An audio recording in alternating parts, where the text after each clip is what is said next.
Alors, rebonjour. Gemara Rosh Hashanah 6b. On passe directement à la suite, hein, c'est vraiment immédiatement après.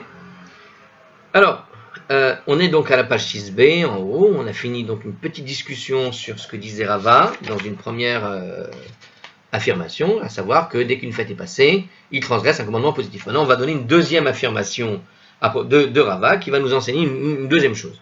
Alors, Ve'amar Rava, et Rava a encore dit, hein, enfin il n'a pas dit comme ça, mais Ve'amar Rava, et Rava a dit, Kevan she'ovro alav shelosha regalim, bechol yom ve'yom over beval te'acher. Donc Rava a dit, une fois que 3 fêtes sont passées, alors écoutez ça, chaque jour, il transgresse l'interdit de ne pas retarder. Le fameux interdit dont on parle depuis le début, hein, depuis le début de cette Gemara, hein, un long passage. Je ne sais plus à quelle page on avait commencé ce sujet-là.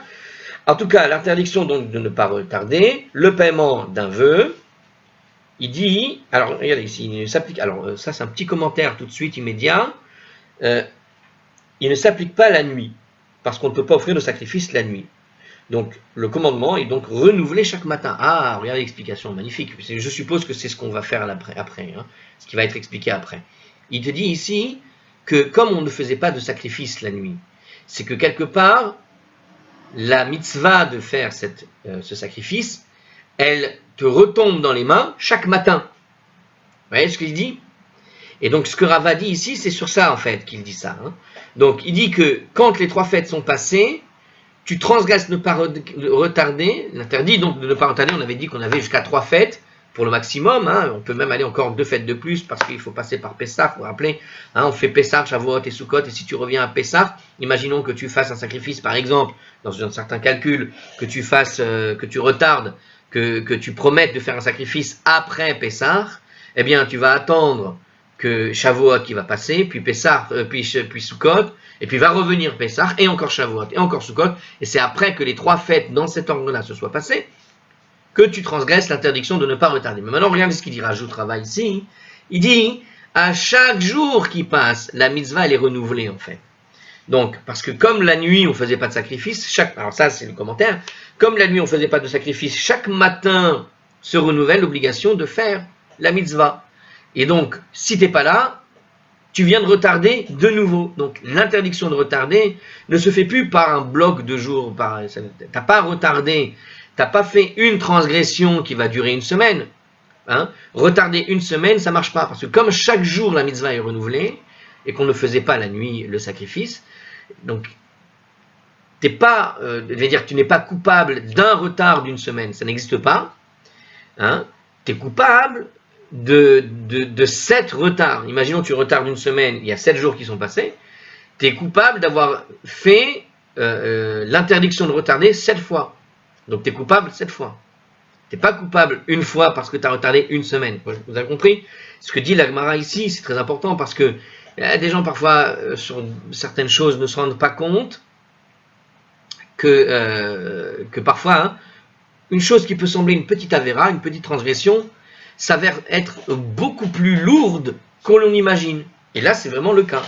Quelqu'un qui retarderait, je sais pas, il se dit, bon, là, je peux pas y aller maintenant, j'ai pas le temps, je vais attendre 2 mois, par exemple, parce que dans 2 mois, je vois mon calendrier, c'est bon, je serai libre, et j'ai déjà dépassé on a dit les 3 fêtes. Donc, c'est ce que dit Rava. Eh bien, après ces 3 fêtes, j'attends encore 2 mois. 2 mois, c'est 60 jours. 60 jours, c'est 60 fautes. T'as pas fait une faute de retard de 60 jours. Tu as fait 60 fautes parce qu'à chaque fois, tu aurais dû revenir le lendemain. Vous avez compris l'idée? Pourquoi il dit ça? Ça, c'est le commentaire, donc. Parce que chaque soir, il n'y avait pas de sacrifice d'obligation. Donc, comme on ne pouvait pas faire le sacrifice, cette mitzvah étant renouvelée le lendemain, eh bien, elle se répète à chaque fois. Hein. Imaginez sur d'autres mitzvot, parfois on s'imagine qu'on fait une transgression, mais en fait, il s'avère qu'on en fait peut-être 10, 15, 20 d'un coup. Et on croit qu'on a fait une faute. C'est pas grave. Attention, il y a des petits pièges. Alors, selon cette explication ici, on parle ici de retarder le vœu. Alors, on parle d'un retardement, d'un vœu. Voilà, c'est les sacrifices par rapport à un vœu. qui est un petit peu différent des sacrifices qu'on faisait pendant les fêtes. Donc, selon cette explication, Rava ne parle que des sacrifices ici. En ce qui concerne le commandement positif, Rava dit simplement que la personne le transgresse, alors qu'en ce qui concerne le commandement négatif, il dit qu'il le transgresse chaque jour. Ah oui, c'est vrai que l'interdiction de retarder, on avait expliqué qu'il y avait à la fois un commandement positif et un commandement négatif. Bon, alors Rava, il fait donc cette distinction. Sur ce qui est du commandement négatif, eh ben c'est chaque jour que ton retard, elle compte un interdit. Alors que pour ce qui est du commandement positif, bon, voilà, c'est seulement quand tu dépasses la fête. D'accord. Alors, la Gemara va nous expliquer comment c'est possible, justement. Alors, je pense qu'elle va nous expliquer ce que nous a expliqué le commentaire à l'instant, en fait. Hein. Je le sens. Alors, la Gemara conteste cet enseignement. Alors, d'abord, il n'est pas d'accord de dire que chaque jour qui passe, tu transgresses le commandement de ne pas retarder. Ils ont contesté, métivé. Ils ont donné une braïta pour ça. Qu'est-ce que dit la braïta? Echad bechor ve'echad kol hakodashim. L'un, c'est le bechor, que ce soit le bechor, que l'un soit le bechor, c'est une manière en hébreu de le dire. Un, c'est le bechor, ou un, c'est tous les autres sacrifices qui sont sacrés, d'accord? Aleem shana, belo regalim.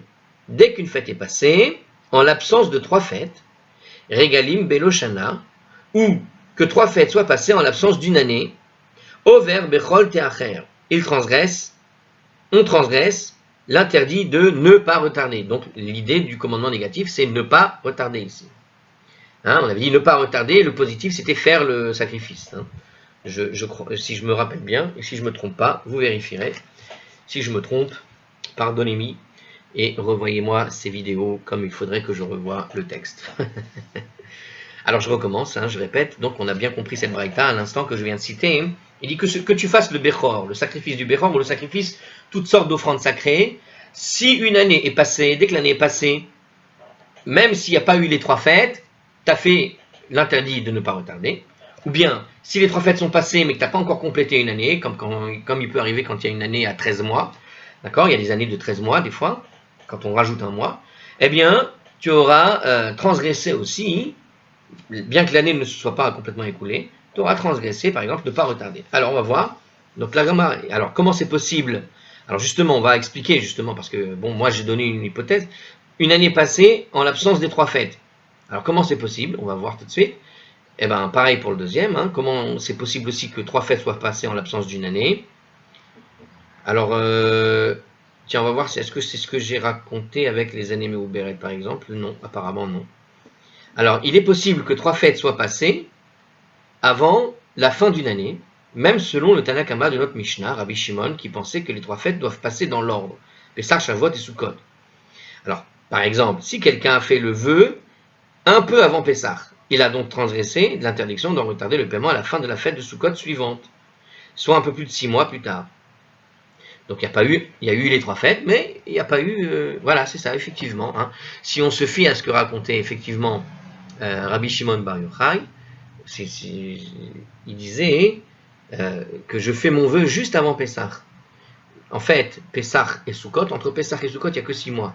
Donc on voit bien que Pessah, Shavuot, Sukkot sont passés. On n'a pas fini un an, mais on a fait les 3 mois. Donc puisqu'on a fait les 3 mois, c'est passé. Alors, et dans l'autre cas, on va voir tout de suite apparemment. Alors la Gemara explique. Amar Rav Kahana. Man deka motiv shapirka. Motiv, pardon. Oh là là. Man deka motiv shapirka motiv. Celui qui a contesté, il a bien contesté. Alors, qu'est-ce qu'il a dit? Mikede. Tana alave kamehada. L'itv bechol yom vayom over bechol teacher. Or, voyons, il est clair que le Tana de la Braïta cherche à déterminer toutes les interdictions qui sont relatives de retarder le vœu. De fait, si l'enseignement de Rava était exact, le Tana aurait dû enseigner également que la personne transgresse chaque jour le commandement de ne pas retarder. D'accord. Alors, ils n'ont pas expliqué ici comment c'est possible. Par contre, si on s'en tient à ce qui est dit d'abord dans la braïta qu'on vient de citer pour contester Rava, on voit que cette braïta, qui nous a donc dit que ce soit le Bechor ou que ce soit les autres sacrifices sacrés, si une année est passée et que même s'il n'y a pas les 3 fêtes, ou que s'il y a eu les 3 fêtes mais qu'il n'y a pas eu toute l'année, on a transgressé le commandement de ne pas retarder. Or, on voit ici que dans le cas où il y a eu les 3 fêtes, mais qu'il n'y a pas encore eu l'année, qu'est-ce qu'il nous dit ici? Il nous dit, on voit bien ici, d'après Rav Kahana, que celui qui a contesté, il a bien contesté. Donc, pourquoi? Parce qu'on voit ici un cas où il y a eu 3 fêtes, il a passé une année, il n'a pas fini l'année, mais on n'a pas dit qu'il a transgressé à chaque fois, chaque jour. Hein? Il y a écrit, celui qui a donc fini, il a dit, on transgresse ne pas, dans la braïta, il dit bien, on a transgressé ne pas retarder quand on a fini l'année. Mais on n'a pas dit chaque jour. Donc on voit bien qu'ici, si la règle de Rava était réelle et qu'elle était bonne et qu'elle était valable, ce que Rava il dit que chaque jour qui passe, c'est un transgressement que tu renouvelles, de ne pas retarder, il aurait dû le citer dans cette braïta. Puisqu'il prend exactement le même cas, à savoir que 3 fêtes sont passées, mais pas l'année entière. À peine les 3 fêtes sont passées, il transgresse l'interdit de ne pas retarder. Si véritablement il disait la même chose, il n'attendrait pas la fin d'une année dans son calcul, et il aurait dû dire chaque jour pareil. Voilà. Donc le Tana aurait dû enseigner qu'il transgresse chaque jour, ne pas retarder, comme il l'a fait Rava. Mais ce n'est pas le cas. Alors la Gemara n'est pas d'accord, elle repousse cette objection. Rava et l'autre, Veidach l'autre, Tana lemik be'e, belavka mehada. Le Tana cherche à établir à partir de quel moment celui qui a fait le vœu commence à transgresser l'interdiction. En fait, le Tana, notre Braïta, elle veut savoir à partir de quand je commence l'interdit. Mais il ne cherche pas à trouver les interdictions supplémentaires, c'est-à-dire qui se sont répétées. Voilà, tout simplement. Bela veyetere, la kamehada. Mais il ne cherche pas à trouver les interdictions supplémentaires. Oui, ça te paraît très logique. En fait, notre Braïta, quand elle te dit, il y a eu 3 fêtes, mais il n'y a pas eu encore eu un an, il veut juste déterminer à partir de quand commence ne pas retarder. Il n'a pas dit combien de fois et jusqu'à quand. Il a juste dit quand est-ce que démarre le fait que tu retardes. Donc Rava est toujours valable dans son interaction, hein, dans sa réaction, quand il a dit que c'est chaque jour qui passe que tu transgresses. Eh bien cette braïta ne prouve absolument pas que Rava a tort. Pourquoi? Parce qu'il a expliqué donc ici que cette braïta, la Gemara explique que cette braïta, tout simplement, le Tana qu'il a enseigné voulait nous dire quand commence l'interdit, mais pas jusqu'à quand et de quelle manière. Ce n'était pas le but de cette braïta. Braïta nous voulait juste nous informer sur comment, quand ça commence. Et Rava, qui nous dit que, en plus, ça se poursuit chaque jour, nous a informé de ce qui se passe en plus de quand ça commence, quoi. En tout cas, voilà, c'est résolu comme ça. A priori, c'est une bonne réponse. Alors, la Gemara examine la braïta qui a été citée plus haut. Alors, cette braïta, à l'instant, qu'on vient de citer nous, en fait, hein, voilà. Alors, Goufa, qu'est-ce qu'il y a écrit dans le texte? Il y a écrit Echad. Alors, c'est là qu'on va peut-être expliquer justement comment c'est possible. Voilà, c'est là. Oui. Donc, maintenant qu'on a expliqué que Rava, l'intervention de Rava semble juste, hein, et qu'il n'y a pas trop de contestation, même cette braïta n'explique pas finalement, ne peut pas contester ce que dit Rava, puisqu'on a expliqué que cette braïta vient nous enseigner quand commence l'interdiction de ne pas retarder. Et bien maintenant on va examiner la braïta, on va examiner celle-là en particulier. Alors qu'est-ce que dit cette braïta? On répète. Echad bechor ve'echad l'kol kodashim, kevan she'avru aliyem shana belo regalim, regalim belo shana, over bebal te'acher. Donc, que ce soit le bechor ou toutes sortes de sacrifices sacrés, d'offrandes sacrées, dès qu'une année est passée en l'absence de 3 fêtes ou que les 3 fêtes sont passées en l'absence d'une année, on transgresse, ne pas retarder. Alors la Gemara pose la question, Bishle maregalim belo shana mashkahat la et la, shana belo regalim, achi mashkahat la. Alors, Bishlema regalim belo shana mashkachala. Il est compréhensible que tu puisses trouver 3 fêtes en l'absence d'une année. comme j'ai expliqué, effectivement, et d'ailleurs ce n'était pas forcément de moi, quand tu as 3 fêtes, il n'y a pour les 3 fêtes, entre les 3 fêtes, il n'y a que 6 mois. Donc si tu fais ton vœu juste avant Pessah, 6 mois plus tard, tu es déjà à Sukkot. Donc tu as bien passé 3 fêtes et tu n'as pas fini l'année. Shana Belo Regalim, Achimashkachala. J'ai des Tunisiens là-bas. Mais comment peux-tu trouver une année en l'absence de 3 fêtes? Non, je m'amuse. Alors comment est-ce qu'on peut trouver effectivement une année entière sans faire les 3 fêtes? Comment? Quand tu fais, regardez, entre Pessah et Sukkot, vous avez 3 fêtes. Ouais, c'est logique. Donc, si tu fais ton vœu juste avant Pessah, que tu termines Sukkot, il n'y a que 6 mois qui sont passés. La question qui se pose maintenant, mais comment tu as fait pour me dire qu'une année entière peut passer et il n'y aurait pas eu les 3 fêtes dedans? Comment c'est possible? Est-ce qu'il y a un cas? Je vous laisse réfléchir 2 secondes. Est-ce qu'on peut faire passer une année entière sans que dedans il y ait les 3 fêtes? Vous avez déjà vu une année juive passer sans qu'on ait jamais fait Pessah, Shavuot et Sukkot entièrement et qu'il manque une des fêtes? Comment c'est possible? Personnellement, j'ai la réponse parce que je crois que je l'ai dit tout au début et ça me semble être ce cas. On va voir. Ah ouais, c'est ça. Eh oui, c'était ça. Et vous savez pourquoi je le sais? Parce que dans un texte de Halakha que j'ai lu tout à l'heure, qui concernait un autre sujet, il parlait exactement de ce genre de calcul où effectivement, 12 mois, qui est une année pleine, mais pas selon la date elle-même, sur un sujet particulier, et effectivement, il faisait la différence entre les années de 12 mois et les années de 13 mois. Effectivement, quand tu as une année de 13 mois, bon, je vais vous les expliquer tout de suite, je vais le dire dans les mots de la Gemara, mais je vais vous expliquer comment c'est possible. Maintenant, c'est tout simple. En fait, il y a des années avec 13 mois. Et bon, le calendrier juif, c'est un calendrier luni et solaire, c'est-à-dire lunaire et solaire. Donc, les mois sont des années lunaires, sont des mois lunaires, mais les années sont des années solaires. Sauf que le nombre de jours pour la lune, c'est 354 jours, et le nombre de jours pour une année solaire, c'est 365 jours. Or, le nombre d'années lunaires, alors, en nombre de mois, vous avez 12 mois lunaires. Il y a un moment donné, il va vous manquer donc 11 jours par an, chaque année qui passe lunaire. Chaque année qui passe, il va manquer 11 jours, 11 jours, 11 jours. Alors, tous les 2 ou 3 ans, qu'est-ce qu'on va faire? On va rajouter un mois dans le calendrier, qui va être le mois de Hadar supplémentaire, le Hadar numéro 2. Donc, il y a un mois de Hadar juste avant Nissan. Je rappelle, Nissan, c'est à Pessah. Pessah, c'est Nissan. Hein, le premier Nissan, vous vous rappelez, l'année des rois, tout début du sujet. Premier Nissan, c'est l'année des rois. Le 15 Nissan, c'est Pessah. Le mois d'avant, c'est Hadar. Or, la fête de Pessah, c'est aussi la fête du printemps.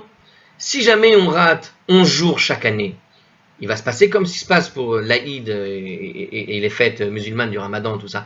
Chaque année, vous décalez de 11 mois, de 11 jours, de 11 jours, de 11 jours, de 11 jours. Donc, il y a des fois, les musulmans qui ont un calendrier lunaire, ils vont faire le Ramadan en plein été, ou ils vont faire parfois le Ramadan en plein hiver. Pourquoi?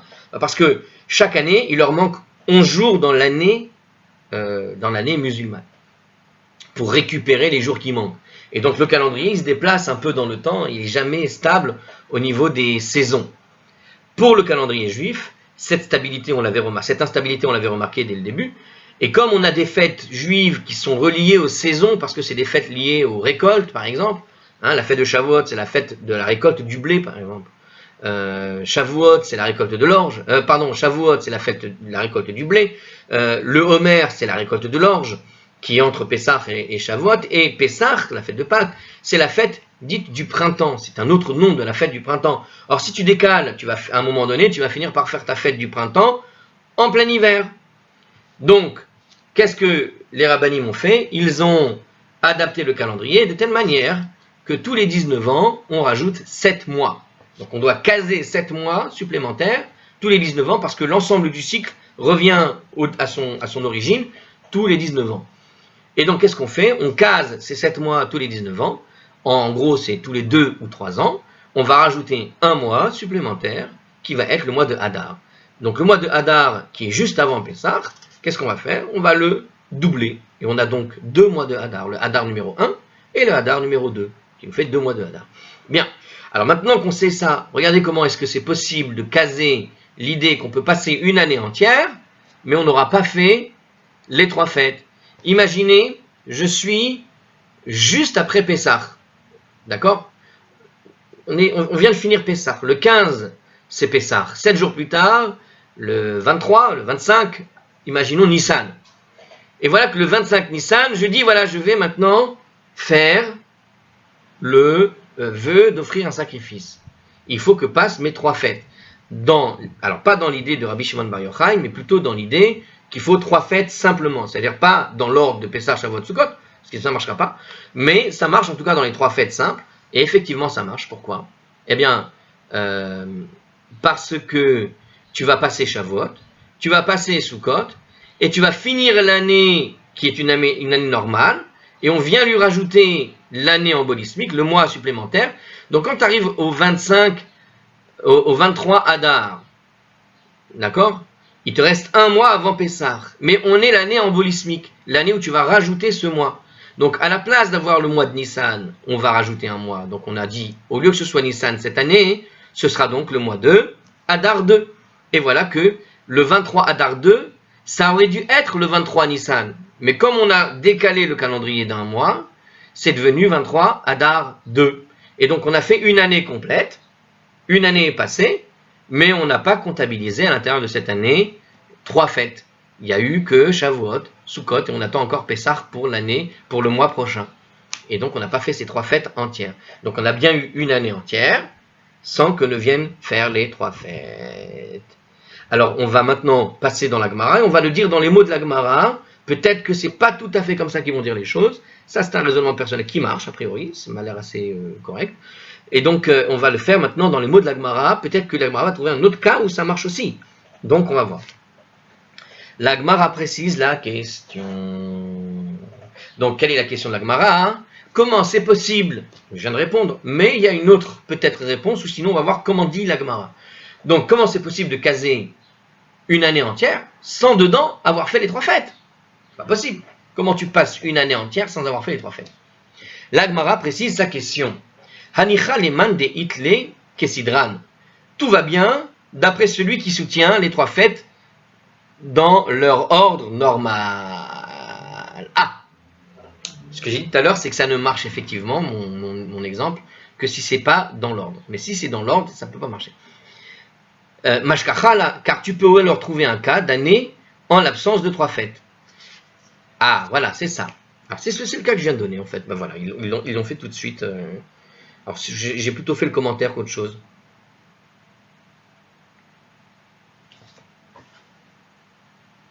Ah non, alors c'est mieux encore. Oui, d'accord, c'est encore plus facile, en fait, c'est l'inverse. C'est plus facile de trouver le cas quand il y a les 3 fêtes, qui passent entièrement. Effectivement, d'accord, j'ai compris. Alors, bon, le commentaire va l'expliquer, mais je ne vais pas le faire dans les mots du commentaire, on va le dire directement en réfléchissant. Effectivement, si tu faisais dans l'ordre, comme il dit Rabbi Shimon, tu dois faire passer les 3 fêtes dans un ordre précis. Alors ça marche, pourquoi? Bah parce qu'en fait, on a dit que ça doit être dans l'ordre. Si maintenant je fais un vœu juste après Pessah, même d'une année normale, hein, sans que ce soit embolismique, sans se casser la tête. Si je fais dans l'ordre normal, on a dit que les 3 fêtes passent dans l'ordre, c'est-à-dire Pessah, Shavuot, Sukkot, dans cet ordre. Bah, si ça doit être fait dans cet ordre, qu'est-ce qui va se passer? On va avoir Shavuot, Sukkot et Pessah qui revient, mais il nous manque effectivement Shavuot et Sukkot dans cet ordre. Et dans cet ordre, effectivement, on a donc bien passé une année entière. On a passé une année, mais on n'a pas fini le cycle des 3 fêtes dans cet ordre. Pessah, Shavuot et Sukkot. Je répète, juste après Pessah, je fais le vœu d'offrir un sacrifice. Vient passer Shavuot, première fête. Vient passer Sukkot, deuxième fête. Vient passer Pessah, troisième fête. On a bien 3 fêtes qui sont passées, mais on n'a pas passé les 3 fêtes dans l'ordre. Donc on a eu une année entière qui s'est écoulée, mais pas les 3 fêtes dans l'ordre. Et c'est ce que dit la Gemara. Donc tout va bien, effectivement, le calcul, il va bien, hein, d'après celui qui soutient que les 3 fêtes doivent être récitées dans l'ordre normal. Car tu peux alors trouver un cas d'une année, d'accord, où tu peux trouver un cas. Voilà, bon, on vient de le trouver, c'est pas la peine d'insister. Mais d'après celui qui ne soutient pas que les 3 fêtes doivent passer dans leur ordre, alors la vraie question finalement, c'est comment tu comprends quand c'est pas dans l'ordre, justement. Bon, c'est la réponse que j'ai donnée tout à l'heure. Comment, en tout cas, la Gemara, elle pose comme ça la question, on va trouver la Gemara. Donc, comment, celui qui ne soutient pas qu'ils doivent passer dans leur ordre, comment peux-tu trouver un cas d'année avec l'absence de 3 fêtes? Je vais faire le surpris. Ah, mais comment c'est possible? C'est vrai, comment c'est possible? C'est pas possible. C'est possible, c'est possible. Mais comment c'est possible?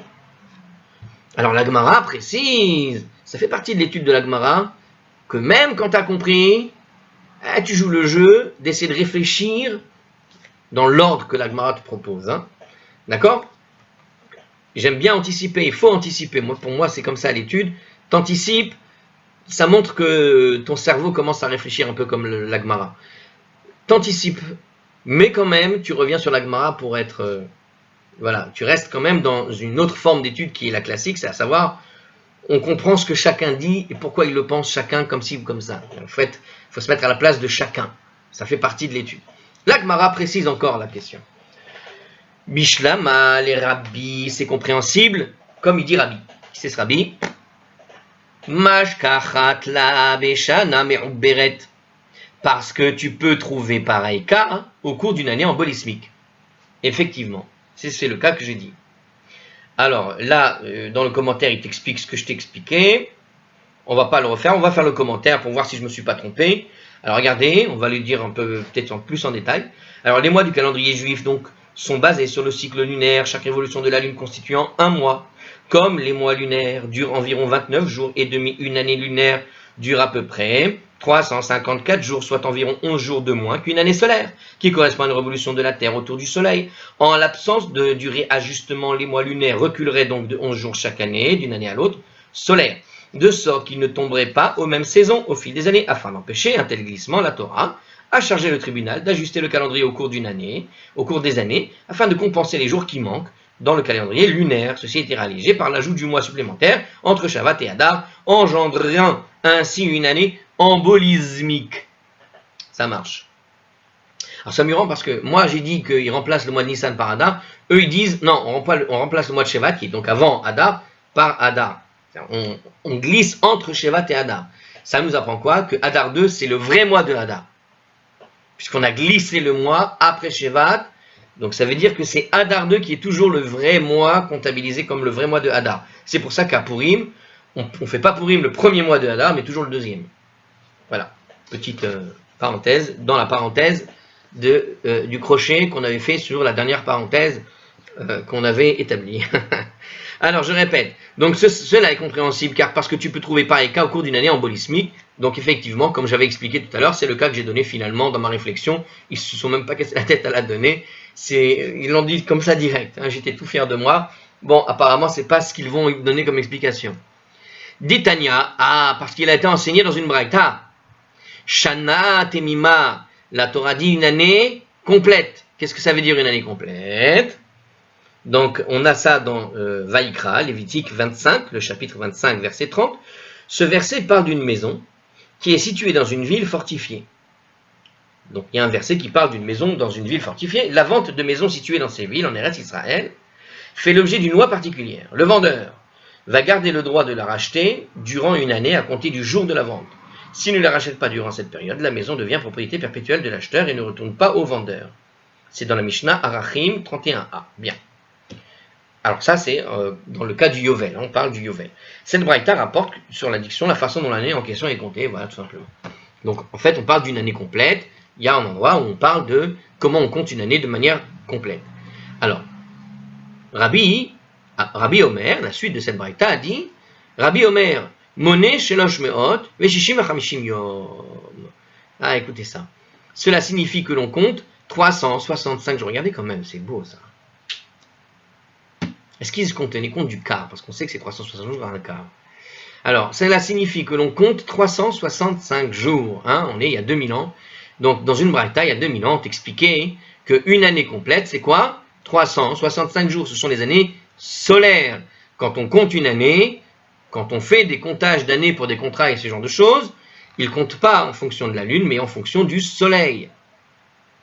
Selon le nombre des jours de l'année solaire. C'est pas moi qui le dis, c'est la Gemara, hein, je répète. Dans les mots, Rabbi Omer, Moné, Shelosh Me'od, Veshim Chamisha, Yom, Keminyan Yemotahama, Donc en traduisant, Rabbi dit, on compte 365 jours selon le nombre des jours du soleil, c'est-à-dire de l'année solaire. V'chachamim omrim, mais les sages disent, ils ont voté, ils n'étaient pas d'accord, Moné shenem asar chodesh, miyom le yom, on compte, on compte 12 mois jour pour jour, ve'im nit'abera shana, et si l'année a été prolongée, c'est-à-dire l'année embolismique, celle dont on a parlé qu'on rajoute le mois, nit'abera lo, elle est prolongée pour lui. Donc on a une discussion depuis la Mishnah qui dit, voilà, dans un cas de contrat et autres, quand on dit une année complète, qu'est-ce que c'est? Est-ce que c'est les 365 jours? Ou est-ce que c'est l'année telle qu'on connaît dans l'année juive, à savoir l'année juive telle qu'elle est comptée aujourd'hui, c'est-à-dire en fonction des mois juifs. C'est-à-dire 354 jours si jamais il y a 12 mois lunaires, et si on a rajouté le mois particulier, 354 jours et 11 jours supplémentaires, et 29 jours supplémentaires. C'est-à-dire l'année lunisolaire, comme on dit en français. L'année embolismique. Donc soit une année courte, soit une année longue. Ce n'est pas les mêmes temps, selon les années. Donc voilà, on a une discussion qui te dit que Rabbi disait, non, il faut compter une année dans le comptage des saisons, c'est-à-dire au niveau du soleil, et les Chachamim, eux, c'est-à-dire l'ensemble des sages, donc ils ont voté, ils ont dit non, on doit le compter, que si jamais on a rajouté un mois, donc c'est l'année lunaire, mais si on a rajouté un mois, ce mois est compris dans cette année-là. Et donc on rallonge le contrat en quelque sorte à 13 mois au lieu de 12 mois, quoi. Alors petit 15, alors oh je croyais qu'il était grand, mais le petit commentaire, mais il est tout petit en fait. Alors selon les sages, l'année se termine à la date anniversaire de la vente. Par exemple, s'il a vendu la maison le 15 Nissan, il aura donc jusqu'au 15 Nissan de l'année suivante pour le racheter. Donc on ne va pas compter en fonction du soleil, parce que 15 Nissan, c'est l'année lunisolaire. Donc quelles que soient les années qui passent, tu as rajouté un mois, tu n'as pas rajouté un mois, que ton année dure 13 mois ou pas 13 mois, le 15 Nissan, c'est le 15 Nissan, ça ne change pas ça. Donc un contrat qui aura été signé le 15 Nissan, la fin du contrat, c'est le 15 Nissan, et on ne se casse pas la tête de savoir s'il y a le mois de plus ou pas moins, c'est 15 Nissan. Donc, dans une année normale, la période de rachat dure 12 mois, et puis au cours d'une année embolismique, on les appelle comme ça, celle où on rajoute le mois, le vendeur dispose d'un mois supplémentaire pour acheter sa maison. Bien, le Sifrei Rachamim se demande pourquoi Rashi a choisi le 15 Nissan comme exemple. Ce jour est le premier jour de Pessah, où il est interdit de procéder à la transaction commerciale. Bon, ça c'est une parenthèse dans la parenthèse, savoir que Rashi a donné cet exemple du 15 Nissan. Or, c'est bizarre qu'il donne le 15 Nissan puisqu'on ne fait pas de transaction, voire c'est une transgression, on ne fait pas de transaction le 15 Nissan qui est le jour même de Pessah. Jamais. Bon, on peut donner une réponse sans avoir besoin de chercher 40 000 commentaires. Il a donné un exemple qui est sans équivoque, tout simplement. C'est mon avis. Il a donné un exemple où il n'y aura pas d'équivoque. Parce que si tu donnais comme exemple, par exemple, le 15 Adar 2, là, tu vas commencer, ou le 15 Adar, tu vas commencer à chipoter, on va discuter, est-ce que le Adar 1 ou Adar 2, est-ce que doit faire nanana. Non, il a donné un exemple sans équivoque pour avoir un exemple précis d'un cas, pour comprendre de quoi on parle. On comprend une année complète par rapport à la date juive, tout simplement. Et cette date juive, sans équivoque, c'est le 15 Nissan, que tout le monde connaît, surtout que c'est l'année des rois. Donc, c'est un exemple sans équivoque. On peut dire d'une année à l'autre que ça ne changera pas, ça ne va pas bouger. Très bien. Alors, donc ça c'est notre Braïta qui nous dit la chose suivante. Donc je reviens sur le sujet. Et il nous disait donc, pour revenir à tout ce que l'on disait, qu'on est en train de chercher donc un cas d'une année où ne va pas passer les 3 fêtes. Donc il nous disait selon Rabbi que c'est compréhensible parce que tu peux trouver pareil cas au cours d'une année embolismique. Parce qu'il a été enseigné qu'une année embolismique c'est soit... une année embolismique, parce qu'il a été enseigné dans une braïta, que le calendrier est donc embolismique, on rajoute un mois, voilà, tout simplement. Donc on peut trouver le cas, c'est le cas que j'avais donné effectivement au tout début de ce passage, avant de lire. Tu peux donc trouver cela une année en l'absence de 3 fêtes, selon Rabbi. Tu peux trouver une année entière en l'absence des 3 fêtes, selon Rabbi. Dans le cas où quelqu'un a consacré un animal juste après Pessah. Voilà, tout simplement. De sorte que lorsque la fin du dernier mois Adar arrive, lorsque le dernier mois de Adar arrive, l'année est complète, mais le cycle des fêtes n'est pas complet. Alors, ça marche effectivement selon Rabbi, qui a dit que ça durait 365 jours. Donc ça marche. Mais on vient de voir que les sages, eux, ils ont donné un calendrier, où le calendrier, une année complète, c'est pas 365 jours. C'est véritablement l'année juive, du début jusqu'à la fin, avec les années embolismiques compris. Dans le cas des sages, comment tu vas trouver? Alors là, je vous avoue que même moi, je ne sais pas. Et c'est normal parce que c'est compliqué. Je vous avoue, c'est bizarre. Donc effectivement, dans un cas où tu comptes 365 jours, bon, tu as compris, sur un cas de 365 jours, tu fais après Pessah, effectivement, le temps que Pessah revienne, tu as le temps, il y a effectivement un cas possible. Mais par contre, quand tu me dis, comme les sages, que l'année entière, c'est sur 13 mois, dans certains cas, ben non, justement, je l'ai trouvé celui-là, parce que la première année, c'était sur 12 mois. Ah, bah je sais comment. Ça y est, j'ai trouvé. C'est pas si compliqué. Si on est dans une année embolismique maintenant, si je suis dans une année embolismique, c'est-à-dire une année qui contient déjà 13 mois, et que, eh ben non, je sais pas. Je pense que je suis sur la voie, mais je l'ai pas tout de suite. Alors on va essayer de répondre. Ça, c'est pour prendre 20 minutes quand on n'a pas une vidéo à faire, mais on va le faire tout de suite. Alors, Gmara répond comment c'est possible.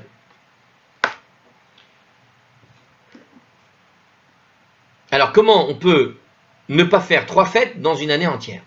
L'Agmara répond. Keditane, Rav, Shemaya, Atzeret Peramim Chamisha. Alors, comme l'a enseigné dans une braïta, le Rav Shemaya. Tu vois, ils l'ont traduit autrement. Eh ben moi je suis content de l'avoir dit comme je l'ai dit parce que je l'ai fait dans l'ordre de ce qui est dit. Comme l'a enseigné Rabbi Shemaya, Atzeret, en conclusion, Peramim Chamisha, pardon, c'est la suite, Atzeret Peramim Chamisha. Shavuot tombe parfois le 5 Sivan. Peramim Shisha, parfois le 6 Sivan. Peramim Shivra. Et parfois, il tombe le 7. Tiens, étrange. Comment est-ce possible? Des fois, en fait, Shavuot, qui est la fête de Hatzeret, comme on a dit, hein, elle est appelée d'ailleurs ici Hatzeret, donc des fois Shavuot tombe le 5 Sivan, donc des fois Hatzeret, on va l'appeler comme ça, des fois Hatzeret, qui veut dire conclusion, par rapport à Pessah, des fois Hatzeret, Shavuot tombe le 5, des fois il tombe le 6, des fois il tombe le 7 Sivan, le mois de Sivan, qui est ce mois-là. Alors, et des fois le 7. Donc. Alors, Haketsad, comment c'est possible? Shenehen Melein Chamisha. Si toutes les deux sont pleines, c'est-à-dire que chacune compte 30 jours. Shavuot tombe alors le 5 Sivan. Shenehen Chaserin Shivra, si toutes les deux sont défectives, c'est-à-dire que chacun compte 29 jours. Shavuot tombe alors le 7 Sivan. Echad Malé ve Echad Chaser Shisha, l'un est plein et l'autre est défectif. Shavuot tombe alors le 6 Sivan. Alors, il faut savoir que les mois juifs sont comptés à partir de la lune.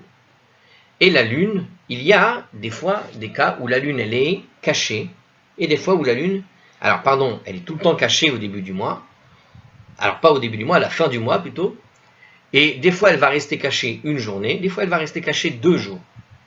Donc il va y avoir des fois où elle reste cachée un jour, et des fois où elle reste cachée 2 jours selon les années, selon les périodes dans le siècle, et les années. Donc ce qu'il vient d'expliquer ici, c'est que des fois, la lune étant cachée, 2 jours pour les 2 mois, qui sont les 2 mois qui sont importants autour de Pessah et de Shavuot, d'accord? Entre Pessah et Shavuot, il y a 2 mois qui vont s'écouler à peu près, d'accord? Et on va passer 2 fois, on va faire 2 fois Rosh Chodesh en quelque sorte. C'est-à-dire on va passer 2 fois devant le début du mois. Or, en passant devant le début du mois, en fait, tu passes devant cette période où la lune est cachée. Donc, il va y avoir 2 mois, tous les deux sont défectifs. Qu'est-ce que ça veut dire tous les deux sont défectifs? C'est-à-dire que c'est ces 2 mois qui passent à ce moment-là. Alors, attends. Le compte du Homer, il dure 50 jours. On doit compter 49 jours après Pessah. On est d'accord? Quoi qu'il arrive, ce sera le 49e jour après Pessah. Mais le comptage du calendrier, il se fait en fonction de Rosh Chodesh. Et Rosh Chodesh, comment il se faisait? Il se faisait avec l'observation de la lune. C'est-à-dire que des gens observaient si la lune était sortie dans le ciel, et à partir de là, on démarrait Rosh Chodesh. Or, il y a des années où la lune peut rester cachée un jour, et des fois, elle peut rester cachée 2 jours. Pas les années, mais selon les mois, la lune peut rester cachée un jour, et la lune peut rester cachée 2 jours. Et du coup, ça crée une sorte de variation dans la datation de Shavuot. Comme Shavuot dépend uniquement du calcul en fonction de Pessah, et que le comptage dans le mois de Sivan et dans le mois de Tishri, etc., dans tous les mois juifs, il compte par rapport à l'observation de la lune et aussi par rapport au moment où il est caché. En fait, les mois juifs ne sont pas stables. Les mois lunaires ne sont pas stables. Des fois, ils durent 29 jours et des fois, ils durent 30 jours. D'accord? Et selon que la lune est cachée 2 jours ou 1 jour, un mois durera alors 29 jours ou il durera 30 jours. Et c'est ce qu'il dit ici. Selon qu'on a 2 mois dans cette période-là qui sont cachés, si les 2 mois qui entourent la période de Sivan, avant Sivan, les 2 mois précédents, sont des mois où la lune aura été cachée. On aura donc eu deux périodes avec des mois qui sont des mois longs, de 30 jours. Puisqu'ils sont longs, on a 2 jours de plus par rapport à la normale et ça tombera le 7 Sivan au lieu de tomber le 6. Si les mois, les 2 sont courts, on va avoir quoi? On va avoir, les 2 étant plus courts, on va avoir la date du 6 Sivan qui va plutôt tomber le 5 parce que 49 jours après Pessah, ce sera plutôt le 5 Sivan en fonction du fait que c'est trop court. Voilà. C'est l'inverse, les amis. Non, c'est pas l'inverse. C'est ça. Non, c'est bon. On est bien. Et si jamais vous avez un qui est long, un qui est court, eh bien, ça tombera le 6, tout simplement. Mais vous avez compris le calcul? Il me faut dire oui. Hein, désolé, j'entends pas. Je sais pas pourquoi, c'est bizarre. En tout cas, si je le refais vite, on a donc bien des périodes de mois qui vont durer soit 29 jours, soit 30 jours. Dans le cas où les 2 mois qui précèdent Sivan, on a 2 périodes qui durent plus long. C'est des périodes de 30 jours. Ah oui, c'est pour ça que je disais c'est plus court. Ah oui, effectivement. Alors oui. Alors, pourquoi je dis ça? Pourquoi je dis... Non, je me suis trompé, tout simplement pour une raison toute bête.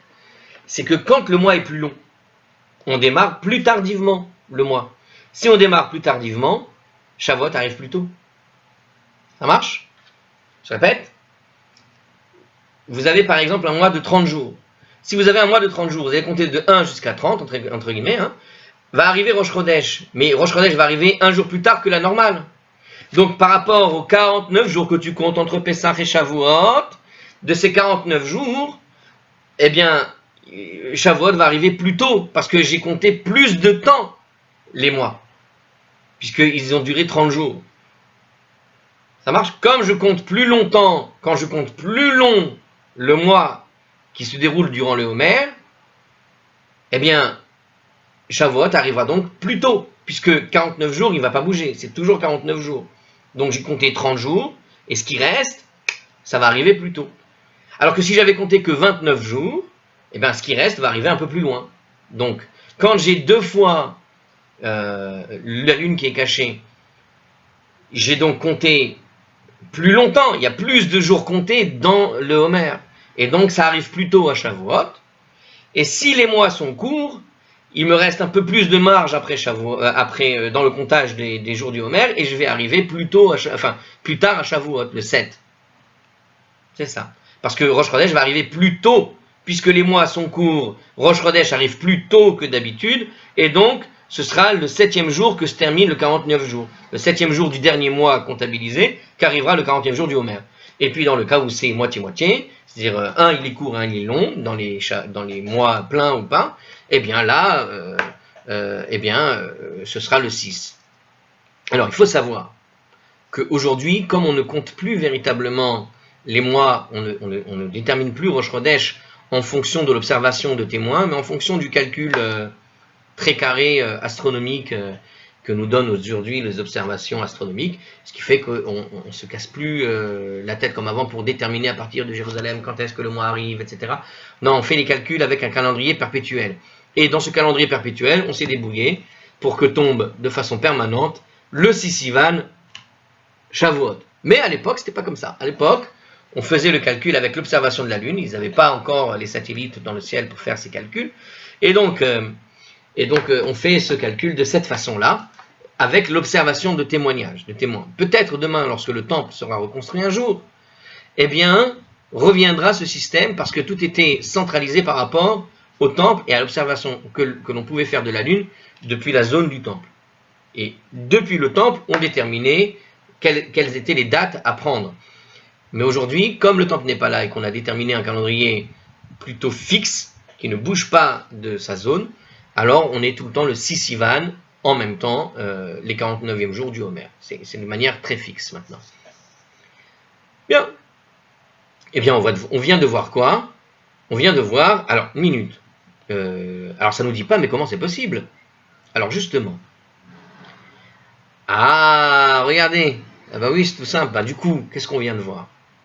Ainsi, si au cours d'une année où Shavuot tombe le 5 Sivan, quelqu'un a fait le vœu le 6, et que l'année suivante, Shavuot tombe le 7 Sivan, on aura bien fait l'année anniversaire du vœu qui est bien le 6 Sivan, il tombera le jour précédent le Shavuot.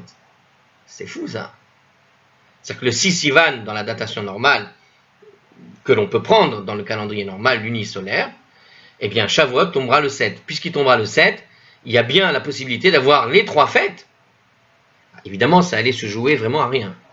Mais dans une année qui tomberait ici le 5 Sivan, moi maintenant je dis, donc ça tombe plus tôt que le 6, le 5 Sivan, et l'année d'après, ça tombe le 7.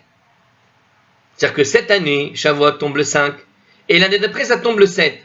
Et moi je signe un papier pour le vœu, entre guillemets, le 6. On voit bien que je peux faire une année entière sans que ne soient tombées les 3 fêtes. Alors, ça se joue en un jour, mais c'est possible. C'est ce que nous voulait nous montrer la Gemara, elle l'a fait, bravo. Franchement, bravo. Ah, chapeau. Non, chapeau. Alors, ici, il y a écrit qu'il y a des difficultés, mais on ne va pas les lire. À la prochaine. Allez, on va démarrer autre chose, j'ai l'impression. Attendez, juste. Ah bah, on va devoir en rediscuter un peu. Attendez, est-ce que je termine? Alors tu sais quoi, on va refaire ça la prochaine fois, c'est pas grave, en plus rapide, ça fera une bonne révision pour finir ce dernier passage. Allez, au revoir. 6b.